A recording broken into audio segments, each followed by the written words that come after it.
দুনিয়াতে যত অদ্ভুত অদ্ভুত প্রশ্ন সব আপনি মুসা আলাইহিস সালামের মাথা থেকে পাবেন। বিভিন্ন বিষয়ে আল্লাহরে প্রশ্ন করতেন। সাইয়েদনা মুসা আলাইহিস সালাম আল্লাহরে বললেন, আল্লাহ আপনি আমার এমন একটা জিকির শিখাইয়া দেন যে জিকিরটার শব্দ আপনি আর আমি ছাড়া কেউ জানবে না। দিনে রাতে সব সময় এই জিকির আমি করব, আপনারে ডাকবো, কিন্তু শর্ত হলো এই জিকিরটা জানবে শুধু আপনি আর জানবো শুধু আমি। আল্লাহ বললেন, মুসা পড়ো লা ইলাহা ইল্লাল্লাহ। মুসা আলাইহিস সালাম কয়, মাবুদ এটা তো জাতীয় জিকির, সবাই জানে। আমি তো চাইছি এক্সেলেন্ট একটা জিকির, কারো কাছে নাই, শুধু আমি জানবো আর আমি পড়বো।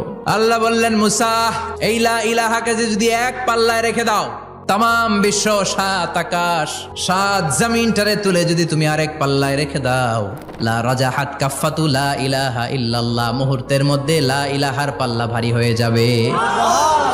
ও মুসা, তুমি যতই এক্সক্লুসিভ জিকির চাও, লা ইলাহার চেয়ে দামি জিকির আমার কাছে নাই।